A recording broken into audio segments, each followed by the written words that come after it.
നമസ്കാരം, ഡോക്ടർ സൗമ്യ സേനാണ്. കഴിഞ്ഞ ഒരാഴ്ചയ്ക്കുള്ളിൽ തന്നെ 2 കുട്ടികളാണ് റേബീസ് ബാധിച്ച് കേരളത്തിൽ മരണപ്പെട്ടത്.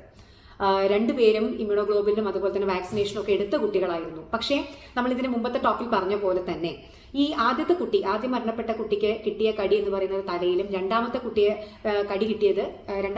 കടി കിട്ടിയത് കൈത്തണ്ടയിലുമായിരുന്നു. 2 വൂണ്ടുകളും വളരെ ആഴത്തിലുള്ളതായിരുന്നു. പക്ഷേ ഇതിന്റെ ഭാഗമായിട്ട് ഇപ്പൊ രണ്ടാമത്തെ കുഞ്ഞ് മരണപ്പെട്ടതിന്റെ ഭാഗമായിട്ട് ചില കോൺട്രവേഴ്സീസ് ഒക്കെ കണ്ടു. അതായത് ഈ വൂണ്ട് വളരെ ലാസറേറ്റഡ് ആയിട്ടുള്ള പൊളിഞ്ഞു പോയ വൂണ്ടായിരുന്നു. അത് അതേ ദിവസം തന്നെ തുന്നിക്കെട്ടിയില്ല.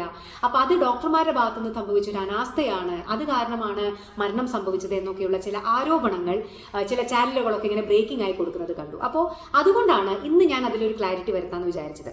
നോക്കൂ, ഈ പേപ്പട്ടികൾ, അത് പേപ്പട്ടി ആവണമെന്നില്ല, പട്ടിയോ പൂച്ചയോ എന്തെങ്കിലും നമ്മളെ കടിക്കുകയോ മാന്തുകയോ ഒക്കെ ചെയ്തിട്ടുണ്ടാവുന്ന വൂണ്ടുകൾ, ചിലത് നല്ല രീതിയിൽ ആഴത്തിലുള്ള കടി കിട്ടി ഇങ്ങനെ പൊളിഞ്ഞു പോയ വൂണ്ടുകളൊക്കെ ഉണ്ടായിരിക്കും.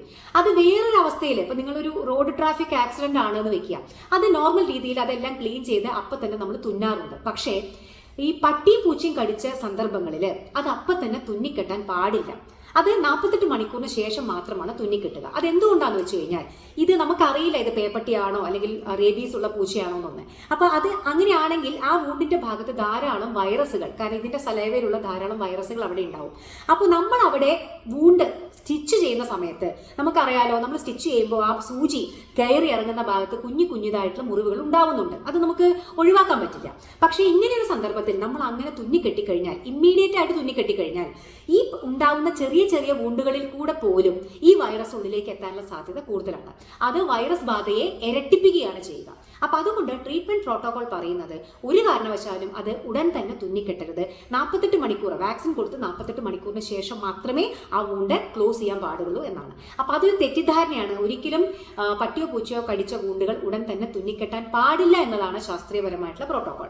ഇനി രണ്ടാമത്തെ ഒരു കാര്യം, ഇവർ പറഞ്ഞത് കേട്ടു, കടി കിട്ടിയ ഉടനെ തന്നെ ആശുപത്രിയിലേക്ക് എത്തിച്ചു. നോക്കൂ, നമുക്കറിയാം വാക്സിൻ ഉടനെ തന്നെ കൊടുക്കണം. പക്ഷെ അതിന്റെ അർത്ഥം ഫസ്റ്റ് എയ്ഡ് നമ്മൾ മറക്കണം എന്നല്ല. 20 മിനിറ്റ് എടുത്തിട്ട് ഈ വൂണ്ട് റണ്ണിങ് വാട്ടറിൽ സോപ്പും വെള്ളവും ഉപയോഗിച്ചിട്ട് 20 മിനിറ്റ് ഉപയോഗിച്ച് കഴുകണം. കാരണം ഇവിടെയുള്ള വൈറസുകളെ നല്ല രീതിയിൽ കുറയ്ക്കാൻ അത് സഹായിക്കും.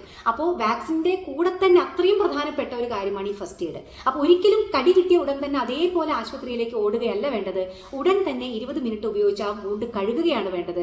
അതിനുശേഷം മാത്രം നിങ്ങൾ ആശുപത്രിയിൽ കൊണ്ടുപോയിട്ട് വേണ്ട വാക്സിനോ ഇമ്മ്യൂണോഗ്ലോബിനോ എന്താണെന്ന് വെച്ച് കഴിഞ്ഞാൽ വെക്കുക. അപ്പോൾ ഈ 2 കാര്യങ്ങളും അത് പൊതുജനങ്ങൾക്ക് അറിയുന്നുണ്ടാവില്ല. കാരണം എല്ലാവരും വിചാരിക്കുക വലിയ വൂണ്ടാണ്, അപ്പൊ തന്നെ തുന്നി കെട്ടേണ്ടതായിരുന്നില്ല എന്നൊരു ചിന്ത സ്വാഭാവികമായിട്ടും വരാം. പക്ഷേ അത് പട്ടിയോ പൂച്ചയോ കടിച്ച മുറിവുകളിൽ അതിന്റെ പ്രോട്ടോകോൾ ഇതാണ്. അതിന്റെ കാരണം അത് വൈറസ് ഉണ്ടെങ്കിൽ ആ വൈറസ് ബാധയെ ത്വരിതഗതിയിലാക്കും. അത് നമുക്ക് ഗുണത്തെക്കാളേറെ ദോഷം ചെയ്യും എന്നുള്ളത് കൊണ്ടാണ് കേട്ടോ. അപ്പോൾ ഇതാണ് ഇന്നത്തെ ഒരു ടോപ്പിൽ ഞാൻ പറയാൻ ആഗ്രഹിച്ചത്. നമുക്ക് ഇനിയെങ്കിലും ഇങ്ങനെയുള്ള മരണങ്ങൾ ഉണ്ടാവാതിരിക്കട്ടെ എന്ന് പ്രത്യാശിക്കാം. പക്ഷേ ഈ 2 മരണങ്ങളും നിർഭാഗ്യം എന്ന് മാത്രമേ പറയാൻ സാധിക്കുകയുള്ളൂ. കാരണം അവർക്ക് ആ കടി കിട്ടിയ സൈറ്റ് ആയിരിക്കാം ഇതിൽ ഏറ്റവും കൂടുതൽ അപകടം ഉണ്ടാക്കിയത്.